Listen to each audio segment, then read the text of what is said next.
Magandang araw po. Magbabalik tayo sa ating ginagawang pag-aaral ng hermeneutics at ito na po ang ika-11 video natin. At sa pagkakataong ito ay magpapasimula tayo sa ika-4 na bahagi, hermeneutics and the important attitude and insertions in the Bible. Ang part 4 natin, hermeneutics and the important attitude and insertions in the Bible. At ito po ang unang video natin.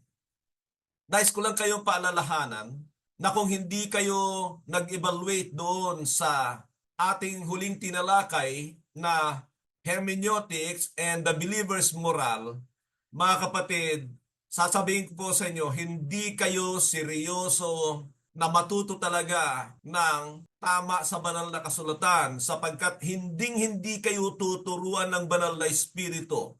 Yung 4 na yon ang pinakamahalaga na pag-uugali para turuan tayo ng banal na espiritu. Nais kong sabihin sa inyo ito, na lahat tayo ay may kakulangan sa Diyos. Subalit kung ayaw mong magbago, yun ang malaking problema mo sa Diyos. Pinapalagpas ng Diyos ang ating mga kaignorantehan, pero kapag ka natuto na tayo at magpapatuloy tayo at inaakala natin na okay tayo, nakikita ko na diyan na tayo tatanggihang turuan ng banal na espiritu. So ipaalala ko po yung 4 na yon, hermeneutics and the fear of the Lord. Kung tayo ay nagtatago pa ng mga ilang bagay sa tao at may pagkukunwari sa ating buhay sa harapan, lalo na ng mga mananampalataya, isa lang ang kulang mo. Wala kang takot sa Diyos. Sana huwag mo nang rasunan. Iayos mo na yan. Tanggalin mo yan. Sasabihin ko sa iyo, hindi ka tuturuan ng banal na espiritu. Alam po ninyo, katulad ng natuklasan ko doon sa mga leader sa Laguna, na meron po silang hindi tamang relasyon sa kanilang partner, ay baka po meron sa ating ganyan. Sapagkat yan ang malaking kasalanan sa ating kapanahunan, ang mga tungkol sa sexual, kaya ingat tayo diyan. Sana po ay tanggalin natin ang maskara natin dahil sigurado ko hindi ka tuturuan ng banal na espiritu. Tutulungan ka ng Diyos na papunta sa iyong kapahamakan pag hindi ka nagayos. Ang pangalawa natin ay tungkol sa pagkamakabundo, tungkol sa pera. At ito ay isa sa pangalawa na problema ng maraming tao. Marami akong nakitang pastor na ayaw mag-ayos, ayaw umalis sa mali sapagkat nakikinabang sila. Malaki ang kanilang kinikita. Halimbawa, pagdating sa tithing, bakit sinusuportahan ng marami ang pag-iikapo na gamit ng mga kautusan sa lumang tipan? Pagkaganyan, ang ginagawa ay ginagamit nila ang mga talata na akusahan at takutin ng mga tao tungkol sa pag-iikapo. Mayroon po kong tinuturo tungkol sa pag-iikapo pero hindi po ginagawa ng marami dahil ito ay hindi sa pilitan. Ginagamit ko lang ang halimbawang yan sa bagay na ito. At nais ko lang din ipaalala na dito lang po ako talagang naningil kasi gusto kong makita na interesado ang mga estudyante. At dito ay ang dami pa ring mahirap talagang singilin. Diyan ay medyo napapansin na ako na may mga ilan talaga na may problema pagdating sa pera. Sabi ko nga, hindi ko kailangan yan, kaya lang kailangan maging seryoso kayo at pagka hindi nyo pinaghirapan itong mga bagay na ito, baliwala ito. Yung mga iba nga, akala nyo hindi ko alam, hindi kayo nagsiseryoso. Ang mga ilan hanggang ngayon ay nandun yung kasunod, yung pride na sarili pa rin ang kanilang ini-insist. Mga kapatid, ang pangatlo natin ay tungkol sa obedience. Diyan pa lang, maraming bagsak diyan. Paano ko masasabi? Hindi nga kayo nag-aaral ng mga batas ni Kristo. Yan ang totoo diyan. Paano mo masunod ang isang bagay na hindi mo alam? Wala talagang nagseseryoso diyan. Ipinapaliwanag ko kung gaano kahalaga yan dahil yan ang batas ng kaharian ng Diyos, ang provision ng New Covenant, ang aralin para sa mga alagad. Pero marami sa atin na hindi dumaan dyan dahil talagang problema ng tao ang ayaw talaga sundin ng Panginoon. So, kung hindi kayo nag-aaral ng mga utos ng Panginoon sa Kristo, panahon na para mag-aral kayo. Kahit pastor kayo, huwag kayong mahiya. Ngayon, kung mahihiya kayo, pride yan. At tandaan nyo, ang pride na yan, dadalhin kayo sa kapahamakan.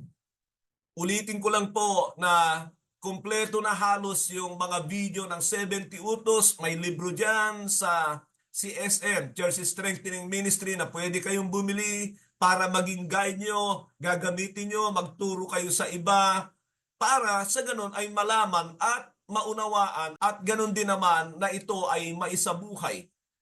Kalokohan na sasabihin mong alam mo yan na isasabuhay mo na hindi mo natutunan at pinag-aralan, imposible yan na maisabuhay mo. Imposible yan. Katigasan lang ng ulo na sasabihin mo na alam mo at sinusunod mo na hindi mo naman talaga isinasa puso, hindi ka kumbinsido o kaya ay mabigat para sa iyo. Ang ating last ay humility versus pride. Ang humility ang hinahanap sa atin ng Diyos. Dito lang, kapag ka natututo tayo at natututo tayong sumunod, yan ay tanda ng kapakumbabaan. Sinabi ko nga sa nakaraang video na the best display of humility is obedience to the commands of Christ. Sakop na lahat yon. Dahil sinasabi ko nga na ang daming forma ng kunwaring kapakumbabaan, pero nakakapandaya tayo sa ganyan. Ngayon, ang tanong ko ay, handa ka bang magbago? Handa mo bang iayos ang iyong buhay? Dahil sinisigurado ko na itong susunod natin na gagawin ay hindi ka pa rin tuturuan ng banal na espiritu. Kahit ito ay medyo mga technical na trabaho, ay kailangan mo pa rin yung basic foundational, yung mga itinuro ko tungkol sa believer's moral. Sana po mga kapatid ay naunawaan ninyo. Sinasabi ko ito, sabi ko nga sa inyo, dito ay kuya ninyo ako dahil kailangan kong maging matapang na sabihin sa inyo ang katotohanan. Hindi ko kayo bibilug-bilugin ang inyong mga ulo para lang magpatuloy kayo. Kung ayaw nyong umayos, mas maganda pa tumigil kayo. Alam niyo ba kung bakit pinalayas ng Diyos si Adan at si Eva sa Garden ng Eden? Para ma-realize nila kung ano ang buhay ng hiwalay sa Diyos kaysa nandun sila sa Garden ng Eden na nabubuhay sa kasalanan. Yan ang pinupunto ko dyan. Di ba ganyan din ang sinasabi ng Biblia sa New Covenant na alisin ninyo ang mga masasama sa kalagitnaan ninyo? Yun ay dahil alam ni Pablo na marami talaga ay nag-iinipokrito sa mga simbahan. Kaya ngayon ay papunta na tayo rito sa ating ika-4 na bahagi. Meron pang huling bahagi, pero dito sa ating pag-uusapan na hermeneutics and the important attitudes and insertions in the Bible. Kaya kung tatanungin ko kayo ngayon, ilan ba ang dapat gawin sa Biblia, mga mahalagang gagawin sa Biblia, para matulungan tayong maunawaan ito? Ulitin ko. Mga ilan ba ang dapat gawin sa Biblia para matulungan tayo na maunawaan ito? Ilan ang ginagawa mo? Kasi marunong tayong sumagot pero yung sa gawa, yun ang problema ng marami sa atin. So sa ngayon ay pupuntahan ko itong aking mga tatalakayin sa inyo. Siyam po ito. 9 things that we should do with the Bible to be able for us to understand it or clearly understand it. And I wanna go to them quickly at ito yung posibleng kaayusan ng mga ito. The possible order, I am going to explain them. Number 1, believe. Believe. Sumasampalataya ka ba na ito talaga ay salita ng Diyos? Naniniwala ka ba talaga? Sana huwag katulad ni Satanas. He also believed the Bible pero wala siyang gawa. Number 2, read. Reading, very basic yan. Listen, listening to the Word of God. Number 4, study, studying the Word of God. Memorizing the Word of God. Meditating the Word of God. Applying the Word of God or obeying the Word of God. Teaching the Word of God. And number 9, copying the Word of God. Ipapakita ko sa inyo yan na may gumawa niyan. Pero sa tingin ko, hindi ko alam kung gagawin niyo pa sa ating kapanahunan. Ngayon po mga kapatid, ay nais kong malaman natin na ang Biblia ang pangatlong divine gift from heaven. At nais kong basahin sa atin ang sinabi ng Santiago 1:17 at 18. James chapter 1 verse, isama ko na itong 16 hanggang 18. Don't be deceived, my dear brothers and sisters.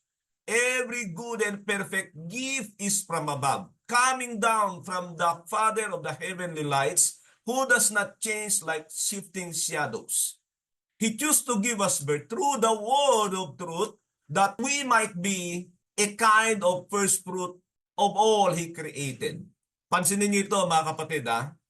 May mga naririnig na ako na nagtuturo na yung mga gift dito ay mga bagay sa mundong ito. I-enjoy natin dahil ito ay mga kaloob sa Diyos.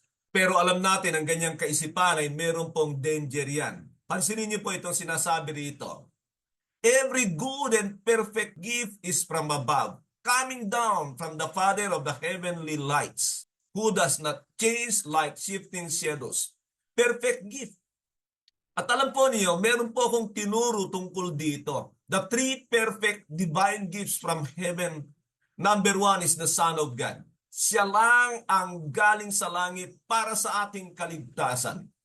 Naniniwala ba kayo? Pero ang ibig sabihin ng kaligtasan diyan ay tungkol sa kabayaran ng ating mga kasalanan.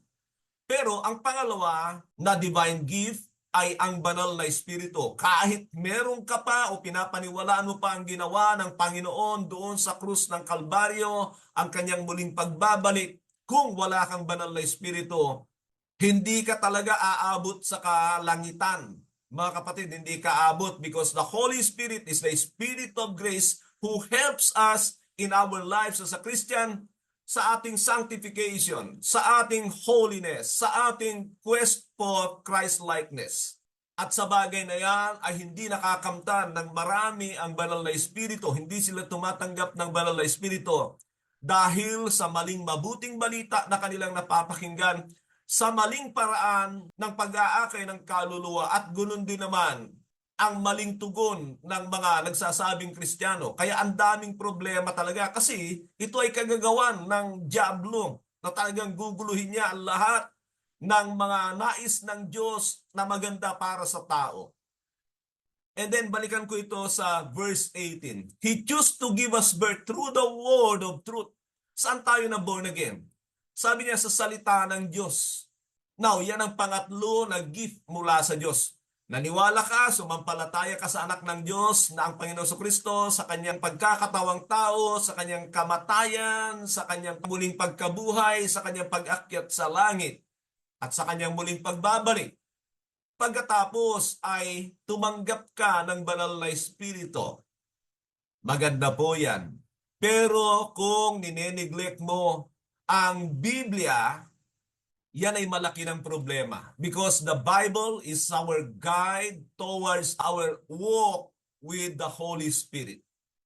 At mamaya ay mapapakinggan nyo ang katotohanan, hindi mo yan pwedeng paghiwalayin ang tatlong yan. They are the three divine gifts para kumpleto yung ating kaligtasan sa kasalanan. Kaya lang, yung kaligtasan sa kasalanan, hindi mo yan marinig sa maraming Kristiyano. Kaligtasan sa impyerno ang nasa isip nila, kaligtasan sa kahirapan, pero kasalanan, inaayawan niya ng marami.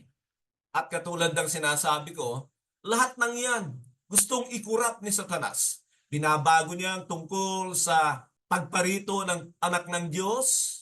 Ang dami niyang trabaho diyan para iligaw tayo, kaya may mga relihiyon hindi na nakatuon sa anak ng Diyos, o kaya mga grupo, yun ang emphasis nila kaysa sa anak ng Diyos na namatay para sa ating kasalanan. Tandaan ninyo na kahit pa yung may mga Jesus ay marami na ring adulterated na turo tungkol diyan. Paano natin malalaman kung wala ang Biblia? Yun ang halaga nun. At hindi mo rin yan madedetect kung walang nagtuturo sa iyo ang banal na espiritu. Pero yun nga ang problema ng tao dahil sila ay nagiging pabaya at ninanais nila yung madali lang ang pagpunta sa langit. Mga kapatid, sabi ng Panginoon, madali pang pumasok ang kamelyo sa butas ng karayom kaysa sa makapasok sa karyan ng Diyos. We will go through many hardships to be able for us to enter the kingdom of God. Itong mga bagay na ito ay hindi po ito gusto ng tao, pero wala tayong magagawa. No choice tayo. nang sabihin ng Panginoon, pumasok kayo sa makipot na pintuan sapagkat maluwag ang pintuan at malapad ang daan tungo sa kapahamakan. At marami ang nakakasumpong noon. Subalit, masikip ang pintuan, makitid ang daan tungo sa buhay na walang hanggan. No choice tayo, no choice tayo. Sana po sabihin niyo yan sa sarili niyo, no choice tayo, kundi piliin ang paraan ng Diyos. At yan ay talagang mahirap sa mundong ito at hindi mo kaya kung hindi ka nagtataglay ng Espiritu ng Diyos. Kaya yung mga nagre-reklamo na dyan, isa lang ang alam ko, baka wala kang Holy Spirit, boy. Baka wala kang Holy Spirit, girl. Umayos ka. May pagkakataon ka pa. Kung sa church mo ay binibilog lang ang ulo mo, dito sasabihin ko sa iyo ang ikabubuti mo. Yung katotohanan, direct to the point. Dahil yan ang tunay na pag-ibig ng Diyos para sa atin.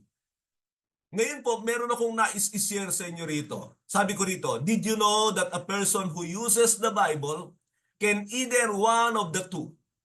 Ano yon? Can either be a proponent of the Bible or opponent of the Bible. Ano ang ibig sabihin ng dalawang ito? Proponent means supporter, follower, defender, advocate. Yan ang ibig sabihin ng proponent. Talagang pine-preserve mo yung purity ng Biblia at sinusunod mo ito. That is proponent. Samantalang yung opponent, mga kapatid, ay enemy ang ibig sabihin niyan, kalaban, opposition, antagonist, hostility. At sigurado na isa tayo dun sa dalawa.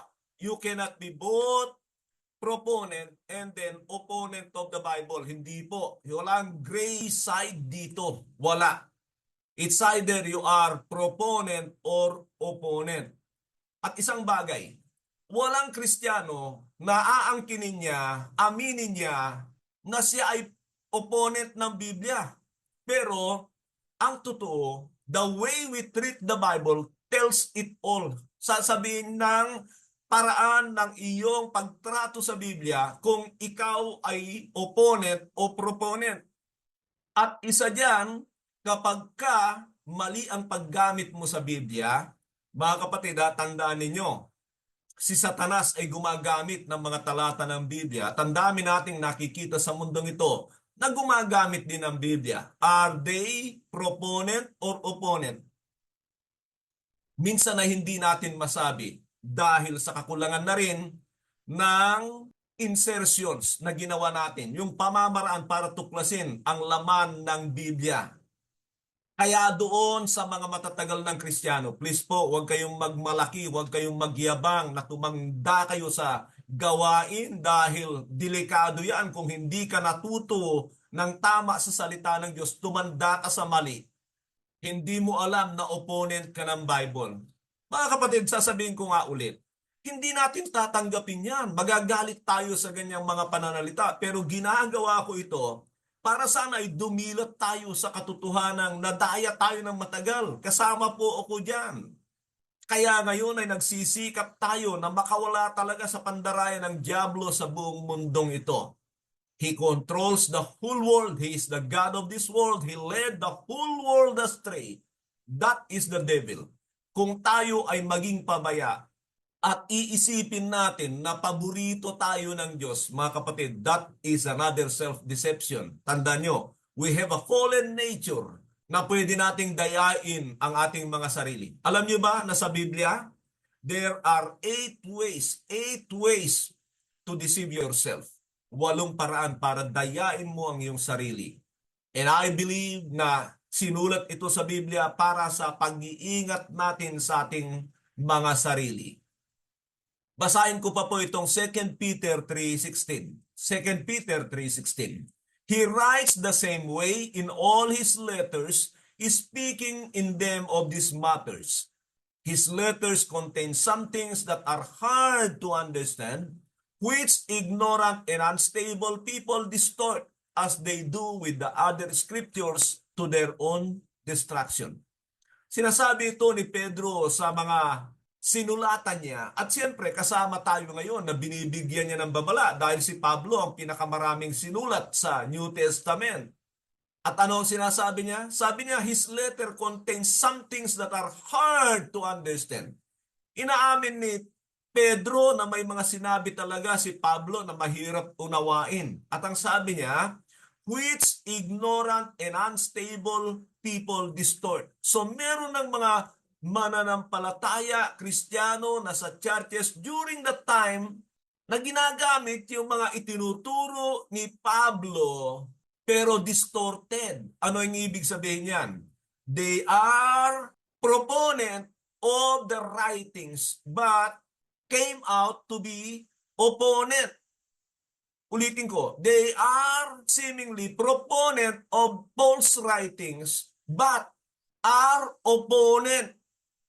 Maalala ko yung mga nagpunta rito sa bahay. Pinapasok ko sila at 3 hours to 4 hours kami nag-uusap. Akala ko mga Kristiyano talaga dahil sinasang-ayunan nila ako sa lahat ng sinasabi ko. Mga tatlong nanay ito na nagbabahay-bahay. So, akala ko totoong Kristiyano sila dahil wala silang opos sa lahat ng ipinaliwanag ko dahil hindi naman ako pwedeng akong siran nila. At hindi nila natatanggihan ang mga sinasabi ko. Pero kalaunan, pagkatapos namin kumain, pinakain ko pa sila at 4 hours na kami nag-uusap. Sinasabihan ba naman ako na kailangan pa nilang babalik kasi kulang pa ang mga tinuro ko sa kanila? Sabi ko, anong kulang? At meron silang sinasabi na lumalabas na sa kanila pala may mga maling itinuro si Pablo. Sabi ko, isa ito sa mga sinasabi ng Biblia. Sabi ko, gusto ko pag bumalik kayo dalhin niyo yung pastor ninyo, dalhin niyo yung leader ninyo, hindi kayo. Sabi ko, hindi kayo makatotohanan. Ipinaliwanag ko na sa inyo, sasabihin mo kulang, anong kulang? Babalik ka sa akin para turuan ako. You have never read your Bible? You do not know the content of the Bible? Babalik ka para turuan ako, sabi ko doon sa isang nanay. Sabi ko, mga mandaraya kayo. Sabi ko, babalik lang kayo rito, tatanggapin ko kayo kung kasama ang inyong pastor o leader, sino man yang nagturo sa inyo, dalhin nyo rito at kausapin ko. Ngayon, alam ko na kung ano talaga ang pinaninindigan nyo. Mga kapatid, introduction pa lamang po natin yan. Ngayon ay pupunta na tayo dito sa number 1 insertions natin. Pero ito yung attitude. This is the only attitude that we need to have with the Bible. And what is it? It is a genuine belief that the Bible is the Word of God. Bagamat nakakabanggit na ako nito sa mga nakaraan, ay kailangan balikan natin, bigyan ko ng emphasis ang salitang ito, believe the Bible. So yan ang ating number 1, hermeneutics and believing the Bible as the Word of God. Hermeneutics and believing the Bible as the Word of God. Why should we believe the Bible as the Word of God? If not, what do you suspect? Kung hindi ka naniniwala sa Biblia, ano yung isang bagay na parang meron kang inclination na paniwalaan? Anong aklat? O wala? O sarili mo lang? Naku, delikado yan. Pero hindi natin maikakaila. Maraming ganun. If you are not using the Bible at all and then believe what you are saying, your God is yourself. Mga kapatid, isang bagay pa yan. Pero kalimitan sa mga nag-uupo sa Biblia na merong ibang aklat ay number 1, ang mga Muslim. Ang problema ng mga Muslim ay kinukunik pa rin nila ang kanilang Quran sa Bible. At meron akong kilala na magaling talaga kasi ex-Muslim siya, si Sam Samon yata. Hanapin niyo yung taong yon, magaling talaga mag-refute sa mga Muslim.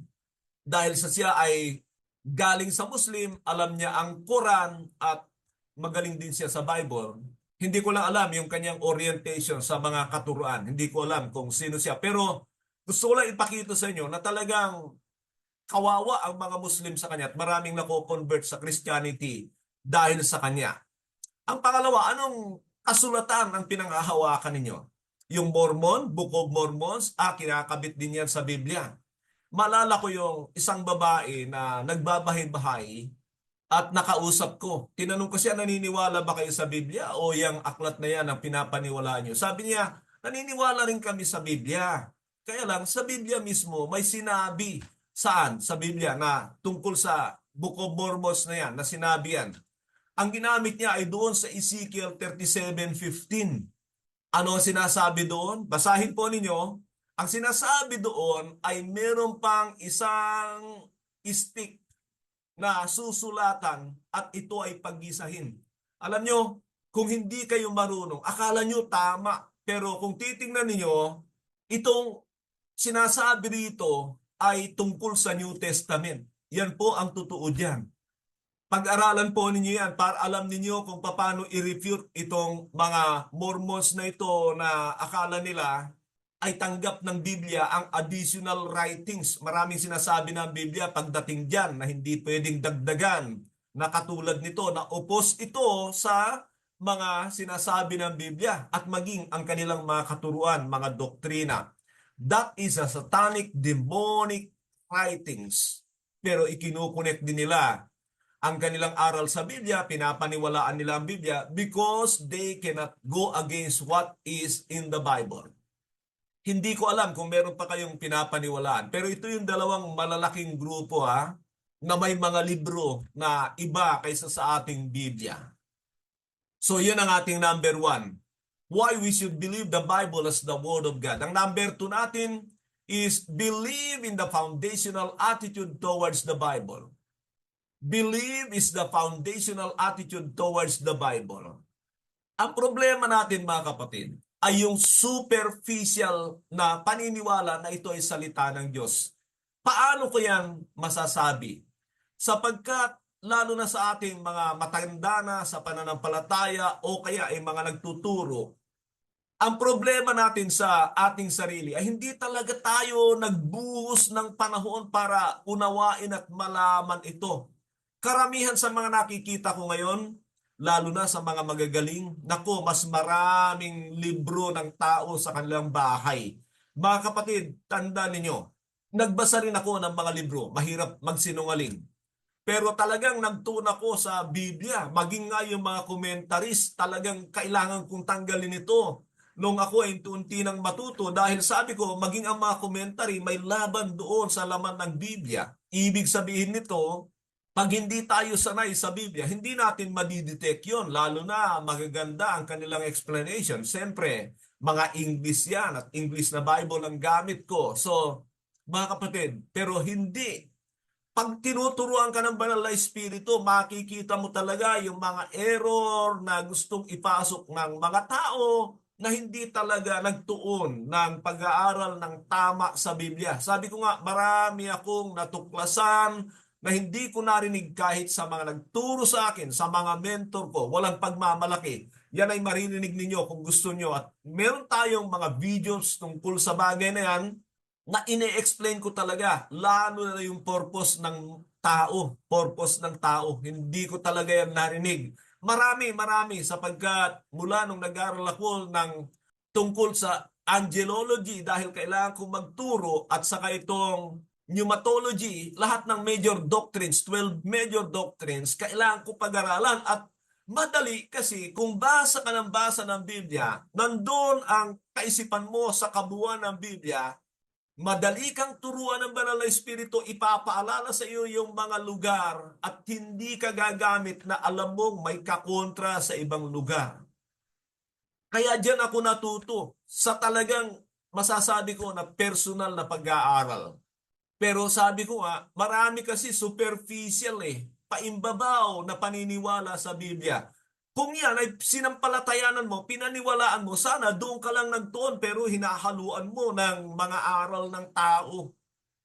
At palagay ko, kahit sinasabi ko pa sa inyo ngayon, marami talaga hindi na makakaalis dyan. Nalubak na kayo dyan sa katotohanan yan. Kung hindi kayo magpapakumbaba sa Diyos talaga na hanapin ang kanyang pagtuturo, mahihirapan kayong maalis dyan. Pero buhay ka pa, may pag-aasa ka pa. At hindi mo naman kailangang malinaw na maunawaan ng lahat. Dahil sa tingin ko, yun ay magaganap lamang pag dumating na sa iyo ang tamang kaisipan na dulot ng perpektong kaisipan na ibibigay ng Diyos sa atin. Kaya kung ngayon, ikaw ay sumasampalataya, naniniwala na talaga sa Biblia, huwag mo na sabihin sa amin. Ang gawin mo na lang, mag-full effort ka, huwag kang maghanap na kailangan ay makikita ka ng ibang tao sa iyong ginagawa. Dahil yung mga ganong paghahanap sa Diyos, nako, may kasamang paimbabaw yun. Do not prove yourself to anybody. Lalabas at lalabas talaga ang katotohanan pagdating ng takdang panahon sa bagay na yan na makikita nila na meron palang kakaiba na natutunan ka sa banal na kasulatan. Ang number 3 natin dito ay Satan uses some verses of the Bible, twisting it. Tandaan niyo yan. Kung ang tao ay gumagamit ng talata ng Biblia at napipilipit ito, ugali ni Satanas yan. Tandaan niyo. Malala niyo doon sa temptation niya sa Panginoon, anong sinabi ni Satanas? Magpatihulog ka sapagkat nasusulat. It is written. Yan si Satanas ha, it is written. Magpatihulog ka sapagkat iingatan ng mga anghel ang iyong paa at hindi ka titisod kahit sa isang bato. Ano ang punto ko diyan? Ang punto ko diyan, if Satan can use scriptures, twisting it, matutuwa siya pag ginagawa natin ng ganyan. At sa kabila naman nun ay makikita natin that Jesus keep on saying to him, it is written, it is written, it is written. Kaya dapat ay ilagak natin ng hindi kakaunti ang ating pananampalataya, paniniwala sa salita ng Diyos ng buong buo. Dahil kung partial lang, baka humantong tayo sa katulad ni Satanas na pinipilipit niya ang mga ilang talata ng Biblia. So ang tanong dito ay, did Satan became a proponent for quoting scriptures? Naging proponent ba si Satanas na meron din siyang mga talata sa kanyang sinasabi? Never. Never. Kaya dangerous yung ginagawa natin ito na mali ang paggagamit ng mga talata. Now, bibigyan ko kayo ng mga ilala. Using it in a wrong way makes one an opponent of the scriptures. Ang dami niyan. Ang dami niyan mga kapatid. Ingatan ninyo yung mga magagandang quotations. Alam nyo, sabi ko nga po, pakinggan nyo ito. Minsan, ay mas gusto ko pa yung mga warnings, yung mga mabigat na admonition, kaysa doon sa puro pang-encourage na mga talata. Pag-aralan ninyo, karamihan sa mga talatang yan ay mali ang gamit. Ano ang isa dyan? Jeremiah 29:11. Sabi ko nga sa mga gumagamit dyan, gusto mo ba yung gamitin sa'yo? Bakit hindi mo subukang gamitin ang verse 10? Ano yung sa verse 10? Dadalhin ko muna kayo sa pagkabihag ng 70 years. At pagkatapos nun, ay babalik ko kayo rito because I know the plans that I have for you, a plan to prosper you and not to harm you, a plan to give you hope. Pero bakit nawala yung 70 years? Ibig sabihin nun, kung ikaw dadalhin mo na niya sa pagkabihag para tumino ka, patay ka na. Dahil Israelite ang sinasabihan ng Panginoon diyan, kasama yung kanilang mga salin lahi, bagong lahi na yung mga ibabalik ng Panginoon diyan, karamihan sa kanila. Yun ang ibig sabihin nun. Pagkatapos, pag pumunta ka sa 12, 13, 14, ay makikita mo, meron pa rin panaan para sa totohanang paghahanap sa Diyos. Pag hindi yun ginagawa ng marami at ikiklaim lang yung verse 11, nako, satanistic ang dating niyan. At maraming ganyan, tatalakay tayo ng mga ganyang talata doon sa ating mga principles, mga kapatid. Pero basahin ko itong sinulat ni Pablo kay Timoteo dito sa 1 Timothy 1:3. As I urged you when I went into Macedonia, stay there in Ephesus so that you may command certain people not to teach false doctrines any longer. Bigyan ko kayo ng konting kaisipan dito dahil tayo ay nasa hermeneutics. Doon sa sulat ni Pablo sa 1 Timothy, si Pablo ay hindi pa nakakulong. Dahil sabi niya rito kay Timothy, as I went to Macedonia. So papunta siya doon sa lugar ng Macedonia, Turkey. Pero pagdating ng 2 Timothy, makikita nyo si Pablo nakakulong na. Pero ito ang pinupunto ko dyan, mga kapatid.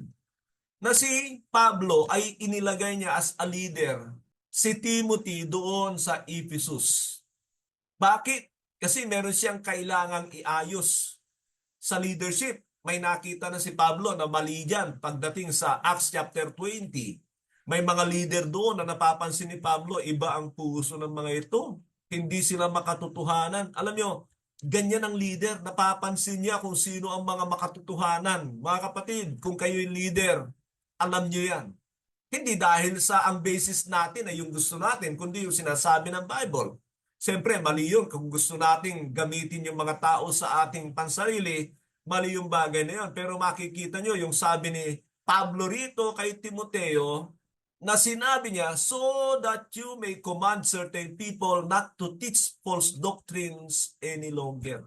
So doon sa Ephesus, ay meron na ring mga umuusbong na maling doktrina. Ano sabi ni Pablo? Okay lang yan as long as you have unity with them. Hindi eh. Sabi niya, stop them. Eh si Timoteo, medyo awkward, medyo timid. Sabi ni Pablo, huwag kang matakot. Mag-rebuke ka, correct rebuke, and teach with patience. Mga kapatid, itong mga bagay na ito ay makikita natin na kailangan talaga natin. So, ang punto ko rito is that there are people in the church who are opposing the truth na hindi nila alam. Hindi nila alam eh, pero nangyayari, sinong magtutuwid sa kanila? At paalalahanan ko na naman kayo muli. Kailan ito naganap? Ilang taon na mula nung sinulatan ni Pablo si Timoteo rito sa ating kapanahunan? Sasabihin ko sa inyo, diyan ba sa loob ng almost 2,000 years na yan, walang problemang nangyayari? Mga kapatid, yan ang problema natin. Kung akala natin na okay lang ang lahat, smooth lang ang takbo dahil may Jesus, may Biblia, nanganganib tayo sa ganyang paniniwala. Pasalamat tayo sa Diyos dahil kung walang Biblia na iniwan sa atin, wala tayong basis, kanya-kanya tayo, pagalingan tayo, wala tayong panama sa mga aral at mga matatalino, mga magaling magpilipit ng salita ng Diyos. Ang dami diyan.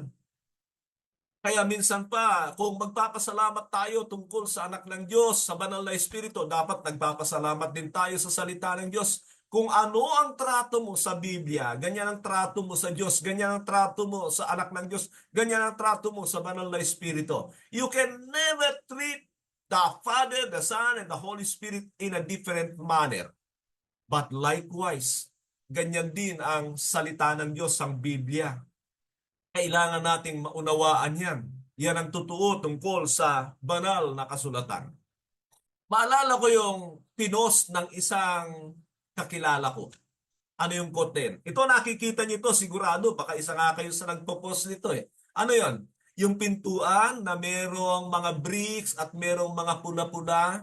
Ano sinabi doon?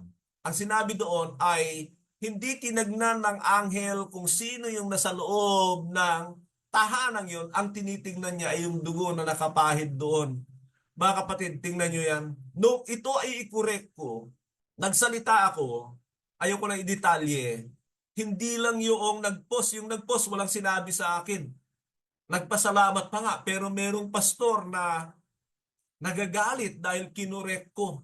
Mga kapatid, ang number one, kung isipin nyo at alam niyo yung panahon ng Exodus na sinabihan si Moises na ituro sa mga leader ang kanilang gagawin para sa kanilang pagtakas sa Egypt. Ganito yon. So kailangan nilang magkatay ng tupa at ipahid ang kanyang dugo sa hamba ng kanilang mga bahay. Pero yun, mga katipan na ng Diyos yun, mga Israel yun, mga kapatid.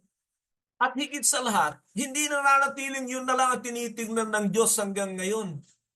Yung mga inilabas ng Diyos doon, pinagpapatay nga ng Diyos eh. Basahin nyo ang 1 Corinthians chapter 10. Yung mga inilabas ng Diyos doon na hindi naging matino, pinagpapatay ng Diyos. Basahin nyo ang Hebrews chapter 2, 3, and 4. Makikita nyo, sinasabi diyan yung mga inilabas ng Diyos sa Egypt. Pinagpapatay ng Diyos. Tinitingnan ba niya yung dugo na naipahid sa kanila? Ganyan din daw sa atin. Ang tinitingnan na lang ng Diyos ay yung dugo ni Kristo sa atin. Paano yung mga gawa natin? Yun ang ibig sabihin noon. Kaya baliwala na yung gawa kasi doon lang sa dugo ng Panginoon, okay na. Yan ang mahirap. So, hindi mo na kailangan ng Holy Spirit, hindi mo na kailangan ng Bible bilang basihan ng iyong pagsunod sa Diyos. Meron pa akong bagay na naisishare sa inyo rito. Ano ang kaibahan ng Panginoon sa mga Pariseo? So pag-isipan po ninyo yan. Ano ang kaibahan ng Panginoon sa mga Pariseo pertaining to the use of the Scriptures, sa paggamit ng mga salita ng Diyos? Old Testament po yan, pagka binabanggit nila during those days ang Scriptures. Ang ating susunod is, what does the Holy Spirit does? Ano ang role ng Holy Spirit pertaining to the Word of God? Narinig na natin ang mga ito na ang banal na Espiritu ang tagapagturo ng banal na kasulatan at ginagamit niya ang salita ng Diyos as the sword of the Spirit. Puntahan naman natin ang mga apostol. Paano itinuring ng mga apostol ang banal na kasulatan? Siyempre, sa panahon nila, wala pa yung New Testament. Sila pa lang yung magsusulat niyan. Pero kung titingnan ninyo, every time na sila ay nagdi-decide during those days na wala na ang Panginoon sa kanila, tingnan natin itong isang sinabi dito sa Aklat ng Gawa. 1:15 hanggang 20. 1:15 hanggang 20. Sabi rito, in those days, Peter stood up among the believers, a group numbering about 120, and said, brothers and sisters, the scripture have to be fulfilled in which the Holy Spirit spoke about long ago through David concerning Judas, who served as a guide for those who arrested Jesus. He was one of our number and shared in our ministry. With the payment he received for his wickedness, Judas bought a field. There he fell headlong in body, burst open, and his intestines spilled out. Everyone in Jerusalem heard about this, so they called that field their language Akeldama, that is, field of blood. For Peter said, it is written in the book of Psalms, may his place be deserted, let there be no one to dwell in it, and may another take his place of leadership. Tingnan niyo ito mga kapatid, these times ay wala na ang Panginoon sa kanila. Hinihintay nila ang banal na Espiritu, meron silang kailangang pagdesisyonan. At mula sa Old Testament, ay ito ang nakita ni Pedro as their leader during that time. Ito yung kailangan nilang gawin. So, pansinin po ninyo yung sinabi ni Pedro yan at yan ang ginawa ng mga apostol based on what is written.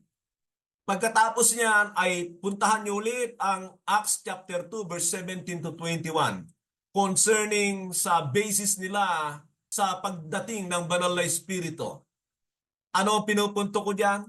Ang pinupunto ko diyan ay kailangan nakabase sila sa mga nakasulat, hindi yung inaakala nila na maganda. Yun ang gagawin nila, hindi. Nakabase dapat sa banal na kasulatan ng kanilang mga gagawin. So, kaya naisulat ang mga bagay na ito dahil ito ay proofs and evidences and testimonies na kailangan nating matutunan. At isang bagay pa mga kapatid, ay kailangan na nating kumbinsihin ang ating mga sarili na paniwalaan ang Biblia, pero huwag mo nang sabihin. Gawin mo na lang, sapagkat kung hindi ka humakbang, baka mangyayari sa iyo ang katulad ng ginagawa ni Satanas sa banal na kasulatan. Tandaan niyo ang katotohanan ito mga kapatid. Please tandaan ninyo.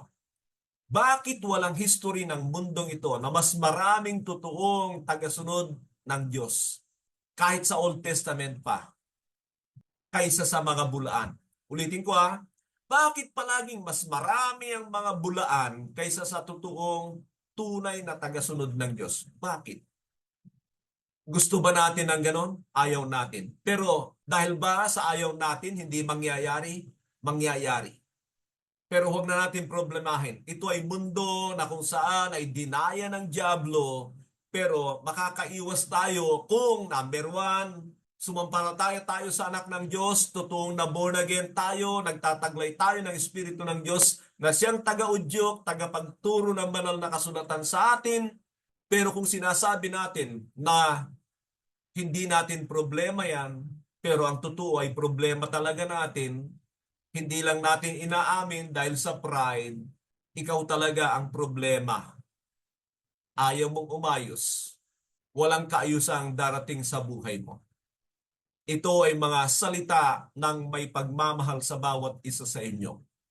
Nagpasimula pa lamang po tayo dito sa insertions, pero ang pinag-usapan natin ay attitude towards the Bible, and that is believe the Bible as the Word of God. Sa ating pong mga pagbabalik ay tatalakayin natin ang mga 9 na yon o 8 yon para maiayos ang ating kaunawaan sa banal na kasulatan at makapamuhay tayo sang-ayon sa kalooban ng Diyos. Sumagana nawa sa atin ang biyaya ng ating dakilang Diyos at Ama. Minsan pa magandang araw po sa bawat isa. Pagpalain tayo ng ating dakilang Diyos. God bless po.